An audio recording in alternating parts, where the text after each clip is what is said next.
ఈరోజు భీముడు బకాసురుడిని చంపుట, అర్జునుడు అంగారపర్ణుడును నేలకూల్చటం, ద్రౌపదీదేవి స్వయంవరం మొదలైన వాటి గురించి ఈరోజు తెలుసుకుందాము.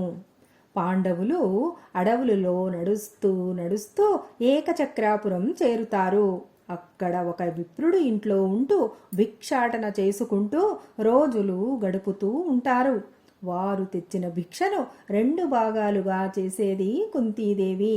ఒక భాగాన్ని భీమసేనుడికి ఇచ్చి ఇంకో భాగాన్ని కుంతీదేవి మిగతా 4 కొడుకులతో కలిసి తినేది. అలా ఉంటూ ఉండగా ఒకనాడు వారు ఉంటున్న ఇంటి నుంచి అరుపులు వినపడతాయి. అప్పుడు కుంతీదేవి అక్కడికి వెళ్ళి విషయం తెలుసుకొని ఇంటికి వచ్చి భీముడిని పిలిచి ఇలా అంటుంది: భీమసేన, ఈ ఊరిలో బకాసురుడనే రాక్షసుడు ఉన్నాడు. వాడికి రోజుకు ఒక ఇంటివారు బండెడు అన్నం, 2 దున్నపోతులు మరియు ఒక మనిషిని కూడా ఆహారంగా పంపాలట. ఈరోజు మన ఇంటివారిది వంతు వచ్చింది అని అంటుంది కుంతీదేవి. అప్పుడు భీముడు ఇలా అంటాడు: అమ్మా, దానికి ఇంత ఆలోచన ఎందుకు? వాళ్లని వంట పూర్తి చేసి బండి ఎక్కించమను. బకాసురుడి బాధ ఈ రోజుతో ఈ ఊరి ప్రజలకు లేకుండా చేస్తాను అని అంటూ ఉత్సాహంగా ఉంటాడు. అప్పుడే భిక్షాటన చేసి వచ్చిన ధర్మరాజు భీముడి ముఖంలో సంతోషాన్ని చూసి తల్లి దగ్గరకు వెళ్ళి ఏమిటి ఈ విషయం అని అడగగానే ఆమె జరిగినదంతా చెప్తుంది. అప్పుడు ధర్మరాజు ఇలా అంటాడు: అమ్మా, వీడి బల పరాక్రమాలు నమ్ముకునే కదా మనం ఎన్ని సమస్యలు వచ్చినా దాటగలమని అనుకుంటున్నాము. అలాంటప్పుడు వీడిని బకాసురుడికి బలి ఎలా ఇస్తాం చెప్పు అని అంటాడు. అప్పుడు కుంతీదేవి ఇలా అంటుంది: నాయనా, ఎందరు బిడ్డలు ఉన్నా తల్లికి ఏ బిడ్డ మీద కోపం, ద్వేషం అనేవే ఉండవు. అందరూ తనకి సమానమే. అందరూ తన కడుపును పుట్టినవారే. కాబట్టి నేను తల్లినే. అందువలన కొడుకును బలి ఇచ్చే మూర్ఖత్వం నాకు లేదు. వీడి బల పరాక్రమాలు వీడి పుట్టినప్పుడే నాకు తెలుసు. అందుకనే పంపుతున్నాను. వీడు ఆ రాక్షసుడు పీడ వదిలిస్తాడు అని అంటుంది కుంతీదేవి. తరువాత కుంతీదేవి తన కొడుకుని బలిగా పంపుతున్నాను అనేసరికే ఆ ఇంటి గృహిణి అక్కడికి వచ్చి ఇలా అంటుంది: అమ్మా, నాకు ఒక్కడే కొడుకు అయినా నీకు 5 కొడుకులైనా కన్న కొడుకుని ఇతరుల మేలు కోసం బలి ఇవ్వటం మంచిదా? అందుకు నేను ఒప్పుకోను. ప్రత్యుపకారం పేరిట మీరు ఇంత పని చేస్తారా అని అంటుంది. అప్పుడు కుంతీదేవి ఇలా అంటుంది: అమ్మా, నా కొడుకుని బలిపశువుగా పంపటం లేదు. ఆ రాక్షసుణ్ణి ఈ రోజు నుండి వాడి పీడ తొలగించుకోవడం కోసమే నేను పంపుతున్నాను అని నమ్మకాన్ని కలిగిస్తుంది. తరువాత భీముడు అన్నం బండితో సహా బయలుదేరి ఆ ఊరి సరిహద్దులు దాకా వెళ్ళి ఒక చెరువు దగ్గర ఆగి కాళ్ళు కడుక్కొని ఆ బండిలోని ఆహారం అంతా తిని త్రేంచి విశ్రాంతిగా కూర్చుంటాడు. భోజనం చేసే వేళ దాటిపోయినా ఆ ఊరి ప్రజలు ఇంకా భోజనం పంపనందుకు బకాసురుడు కోపంగా అరుస్తూ తన ఇంటిలో నుండి బయటికి వస్తాడు. అక్కడ చెరువు వద్ద నిశ్చింతగా త్రేనుపుతున్న భీముడిని చూసి పెదవిని పంటితో కొరికి కన్నులు ఎర్రగా చేసి ఒక్కసారిగా పెద్దగా గర్జించి ఒక చెట్టుని విసురుతాడు. అప్పుడు భీముడు కూడా మరొక చెట్టును తీసుకొని విసిరి బకాసురుడితో కలియబడతాడు. భీముడు అలా ముష్టి యుద్ధం కొంతసేపు సాగుతుంది. ఇంకా ఆలస్యం చేయడం ఇష్టం లేక భీముడు తన 2 చేతులతో బకాసురుడిని బంధించి మోకాలుతో వెన్ను మీద పొడుస్తూ 2 సార్లు అలా చేయగానే నేల మీద పడిపోతాడు బకాసురుడు. అప్పుడు నోటి నుండి రక్తం కారుస్తూ పెద్దగా ఒక్కసారి అరిచి ప్రాణాల్ని విడుస్తాడు బకాసురుడు. అప్పుడు ఏకచక్రాపుర వాసులందరూ భీముడిని అతని సోదరులను పొగడతలతో ముంచుతారు. చాలా సంతోషపడతారు. అప్పుడు కుంతీదేవి కూడా చాలా సంతోషపడుతుంది. అలా పాండవులు కాలం గడుపుతూ ఉంటారు. ఒకనాడు ఒక విప్రుడు వారి ఇంటికి వచ్చి ఇలా అంటాడు. ద్రుపదుడు అనే మహారాజు ఒక యజ్ఞం చేశాడని, ఆ యజ్ఞం వేదిక నుండి దుష్టద్యుమ్నుడు అనే పుత్రుడు ద్రౌపదీదేవి అనే కూతుర్ని పొందాడని, అయితే ఆ బాలుడు ద్రోణుడిని చంపటానికే పుట్టాడని, పాండవుడైన అర్జునుడికి భార్య కావడానికే ద్రౌపది జన్మించింది అని, ప్రస్తుతం పుష్యశుక్ల అష్టమి నాడు ద్రౌపదీదేవి స్వయంవరం జరుగుతుందని, ఆ స్వయంవరం చూడడానికి వెళుతున్నాను అని, అయితే పాండవులు లక్క ఇంటిలో చనిపోయినట్లు విన్నానని, మరి అలాంటప్పుడు ద్రుపద రాజకుమారి అయిన ద్రౌపదీదేవిని ఎవరిని భర్తగా స్వీకరిస్తుందో చూడాలనే కుతూహలంగా ఉందని, మత్స్యయంత్రం కొట్టే వీరుడే ఆమెను వివాహం చేసుకోవాలనే నియమమును ద్రుపదుడు పెట్టాడని చెప్తాడు. అది విన్న పాండవులు మరుసటి రోజునే తాము నివసిస్తున్న ఇంటి యజమానికి కృతజ్ఞతలు తెలిపి పాంచాల దేశం వైపు ప్రయాణం సాగిస్తారు. అలా ఉత్తరం దిశగా వారు ప్రయాణం చేస్తూ ఉంటారు. అయితే గంగా నదీ తీరాన సోమశ్రవ తీర్థ ప్రాంతంలో అంగారపర్ణుడనే గంధర్వరాజు నదిలో జలకాలాటలు ఆడుతూ ఉంటాడు. అప్పుడు అక్కడ చుట్టుపక్కల కొంతమందిని కాపలాగా ఉంచుతాడు. వారు పాండవులు ఇటు రాకుండా అడ్డుకుంటారు. అప్పుడు అర్జునుడు ఇలా అంటాడు. ఓ మూర్ఖులారా, సముద్ర తీరాలు, నదీ తీరాలు, హిమాలయాలు, ఉదయ సంధ్య, సాయం సంధ్యలు మొదలైన వాటి మీద ఎవరికి హక్కు లేదు. ఇవి అందరివి. వీటి దగ్గర అందరూ ఎల్లప్పుడూ నడవవచ్చు. అందులోనూ ఈ గంగా నదీ తీరం ఎవరి పరిపాలన క్రింద లేదు అని అర్జునుడు అంటాడు. అప్పుడు అంగారపర్ణుడు ఇక మాటలతో పనిలేదని ధనుస్సు తీసి బాణాలు వేస్తాడు. అప్పుడు అర్జునుడు చాలా తేలికగా వాటిని ముక్కలు ముక్కలు చేస్తాడు. ఇక అతనితో గొడవని పెట్టుకోవటం ఇష్టం లేక ఆగ్నేయాస్త్రంతో అంగారపర్ణుడు రథాన్ని ధ్వంసం చేస్తాడు. ఆ తరువాత అంగారపర్ణుడిని కూడా నేల పడగొడతాడు. అప్పుడు అంగారపర్ణుడి భార్య కుంభీనస ధర్మరాజు పాదాల మీద పడి పతిభిక్ష వేడుకుంటుంది. అప్పుడు ధర్మరాజు అర్జునుడిని అడ్డుకొని అతని కోపాన్ని తగ్గిస్తాడు. అంగారపర్ణుడు లేచి క్షమాపణలు కోరుతూ ఇలా అంటాడు. అర్జున, నీకు గంధర్వ హయాలు కానుకగా ఇస్తాను అని అంటాడు. అప్పుడు అర్జునుడు నవ్వుతూ, నువ్వు దయతలచి మాకు దాన ధర్మాలు చేస్తే తీసుకోవడానికి మేము విప్రులం కాము అనగా, అప్పుడు అంగారపర్ణుడు ఇలా అంటాడు. అలాంటి ఉద్దేశం నాకు లేదు. కేవలం మర్యాద కోసమే ఇస్తున్నానని ఆగ్నేయాస్త్రం ఇచ్చి తన వద్ద ఉన్న చాక్షుషీ విద్య గ్రహించవలసిందని కోరుతున్నాను. మీ వంశీయులు పేరు ప్రఖ్యాతులు కలవారు. అవి అంతా నేను విన్నాను. కాబట్టే మీ శ్రేయస్సును కోరుకునే పురోహితుడు ఒకడు మీ వెంట ఉండాలి అంటూ కురువంశం అనే పేరు రావడానికి కారణమైనటువంటి తపతీ సంవరణుల ప్రేమ కథ, వారి వివాహం జరిపించిన వశిష్ఠుని కదా, విశ్వామిత్రుడు యొక్క గొప్పతనము చెప్పి, అర్జున, ఈ అరణ్యంలోనే ఉత్కోచ తీర్థం దగ్గర దేవల మహర్షి సోదరుడు అయిన దౌమ్యుడు తపస్సు అధ్యాయ సంపన్నుడున్నాడు. ఆయనను వేడుకొని పురోహితునిగా గ్రహించి ఆయన అనుగ్రహంని పొందండి అని అంటాడు.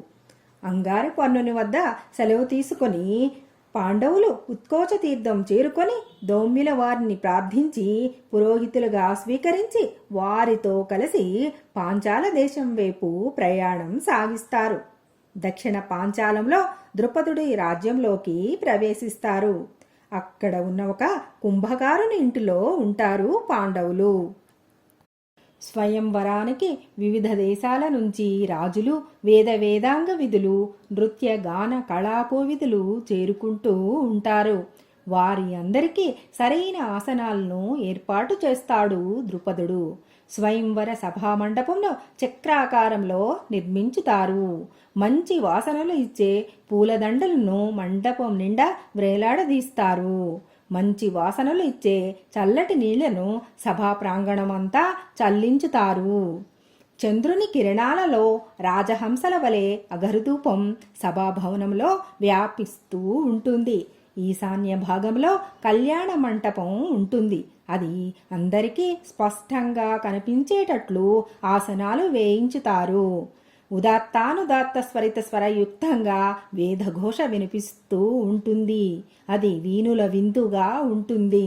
మంగళవాద్యాలు తేలితేలి గాలి అలలవలే సాగుతూ ఉండగా జ్వలిత జ్వాలారోచులతో ధగధగలాడే అగ్నిలో ఆజ్యాహుతులు లేస్తున్న సమయంలో పన్నీటి జలకమాడి ముడిచిన కేశాలతో సర్వాంగాలు రత్నకాంతులునే భూషణాలతో అలరారుతూ ఉండగా అప్పుడు శోభన రూపిణి అయిన ద్రౌపదీదేవి శుచిస్మిత వదనంతో రాయంచ నడకలతో మండపంలోకి అడుగు పెడుతుంది. అప్పుడు దుష్టద్యుమ్నుడు రాజులందర్నీ చూస్తూ ఇలా అంటాడు. ఉత్తమ వంశీయుడు, సుందరకారుడు, బల పరాక్రమ సమన్వితుడు అయిన మహాధనుర్వేత్య ఎవరైనా ఈ 5 బాణాలతో పైనున్న మత్స్యయంత్రాన్ని పడగొట్టి నా సోదర చేతిని గ్రహించవచ్చు అని చెప్తాడు. ఆ సభా మండపంలో ఉన్న రాజకుమారులందర్నీ తన సోదరికి పరిచయం చేస్తాడు. ఈయన కురువంశీయుడైన దుర్యోధనుడు, ఇదిగో వీరందరూ ఆయన తమ్ముళ్ళు, ఆయనకు ప్రక్కన ఉన్నది కర్ణుడు, వీరు వారి బావలు గాంధార రాజపుత్రులు శకుని, వృషక, బృహద్బల్లు, ఆయన అశ్వత్థామ, ఈయన భోజుడు, వారు బృహంత దేశరాజులు, ఈయన విరటుడు, వీరు ఆయన పుత్రులు శంకుడు, ఉత్తరుడు. ఈయన వృద్ధక్షేముని కుమారుడు సుశర్మ, ఆయన జలసంధ, విదండ, దండ, పౌండ్రక వాసుదేవ భగదత్త, భూరీశ్రవస, సాత్యకి, అనిరుద్ధ, వాసుదేవ, బృహద్రథ, బాహ్లిక, ఉలూక, శిశుపాల, జరాసంధ, వత్సరాజులు వారు. అలా ఆ విధంగా అందరినీ పరిచయం చేసి ఆయన ఆసనంలో కూర్చుంటాడు. చాలా నిశ్శబ్దంగా ఉంటుంది స్వయంవర మండపం. అందరూ కూడా ఆ అతిలోక సుందరి తమ అర్ధాంగి కావాలని కోరుకుంటూ ఉంటారు. అందరూ కూడా చూపు మరల్చకుండా ద్రౌపదీదేవినే చూస్తూ ఉంటారు. ఆ సమయంలో సభనంతా చూస్తున్న యదువంశీయుడు అయినటువంటి శ్రీకృష్ణుడు బలరామునితో ఇలా అంటాడు. అన్నయ్య, అదిగో అటు చూడు, నివురు గప్పిన నిప్పుల వలె లక్ష్మీ సమక్షంలో ఉండే మత్తేభాల వలె కనిపిస్తున్నారే, వారే పాండవులు అని చాలా రహస్యంగా చెప్తాడు. పాండవులు జీవించి ఉన్నందుకు చాలా సంతోషిస్తాడు బలరాముడు. రాజులందరూ రెప్పవాల్చకుండా పెదవులు పంటితో కొరుక్కుంటూ ద్రౌపదీదేవిని చూస్తూ తమ పక్కనే ఉన్నటువంటి రాజకుమారులను మాత్రం ద్వేషంగా చూస్తూ ఉంటారు. నెమ్మదిగా ఒక్కరొక్కరు చాలా ఉత్సాహంగా ఆ మత్స్యయంత్రాన్ని పడగొట్టాలని ముందుకు వచ్చి విల్లును ఎక్కుపెట్టి బాణం వేయడానికి ప్రయత్నం చేసి విఫలం అవుతూ ఉంటారు. సాళ్వ, శల్య, సునీధ ప్రభువులు వంతు పూర్తి అవుతుంది. అశ్వత్థామ, దుర్యోధనుడు, కర్ణుడు కూడా ప్రయత్నించి విఫలం అవుతారు. శిశుపాలుడు, జరాసంధుడు కూడా ఆ ధనుసును ఎక్కుపెట్టి బాణం వేయలేక అవమానంగా రథాలు ఎక్కి ఎవరి దేశానికి వారు వెళ్ళిపోతారు. అటువంటి సమయంలో వేదాంగ విధులందరూ కూర్చునే ప్రాంతం నుండి వస్తున్న మహోన్నత వ్యక్తిని చూసి అందరూ ఆశ్చర్యపడతారు. ఇదంతా కూడా క్షత్రియ వీరులే చెయ్యలేనిది ఈ విప్రుడా చేసేది, చిన్నపిల్ల చేష్టలు అని అందరూ అనుకుంటూ ఉంటారు.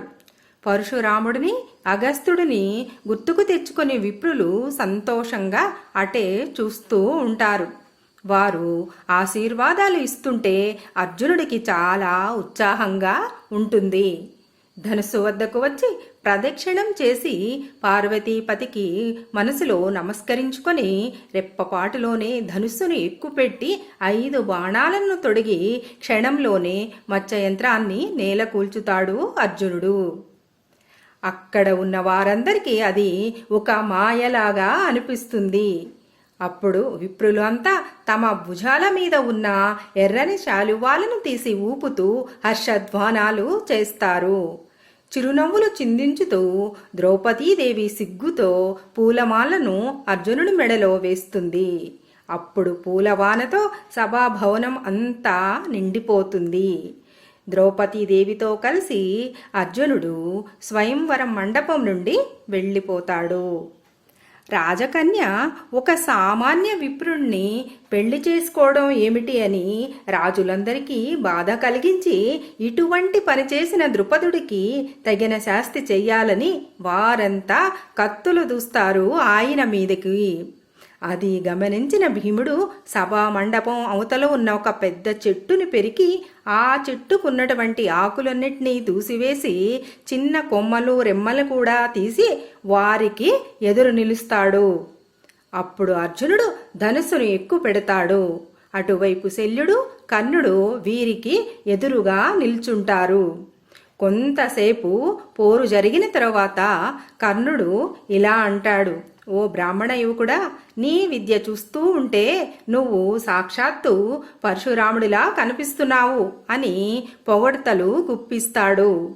ఇప్పుడు కుశల ప్రశ్నలు అనవసరం అని అర్జునుడు అనగానే కర్ణుడు నవ్వుతూ బ్రహ్మవేత్తలతో యుద్ధం మంచిది కాదు అని విరమించుకుంటాడు. అప్పటికే భీముడు శల్యుడితో తీవ్రంగా ముష్టి యుద్ధం జరిపి ఆయనను 2 చేతులతో పైకి ఎత్తి కింద పడవేస్తాడు. అయితే అంతలోనే అక్కడ ఉన్న రాజులు మాత్రం వీరు సామాన్యులు కారని వారి యొక్క గోత్రనామాలు తెలుసుకోవాలని అనుకుంటారు. తరువాత భీమార్జునులు ద్రౌపదీదేవిని వెంటబెట్టుకుని ఇంటికి వచ్చి వంట ఇంట్లో ఉన్న తల్లి దగ్గరకు వెళ్ళి అమ్మా భిక్ష తెచ్చాం అని అంటారు.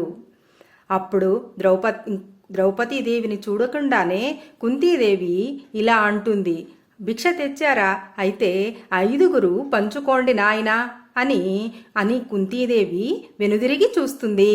అప్పుడు అక్కడ కళ్యాణ తిలకంతో అత్యంత సౌందర్యంతో సర్వభూషణ అలంకృతమైన యువతి కనిపిస్తుంది.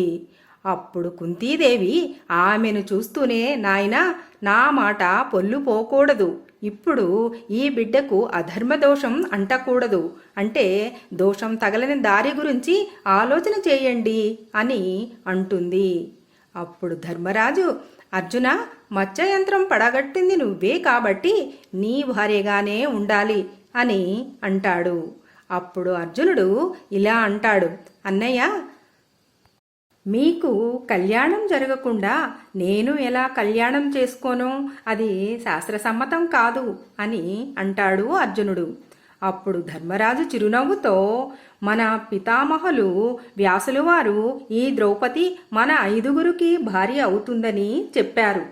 ఆ మాట ప్రకారమే అమ్మగారి నోటి నుండి కూడా అదే మాట వచ్చింది. అందువలన మనం 5 ఈమెను వివాహం చేసుకోవాలి అని అంటాడు.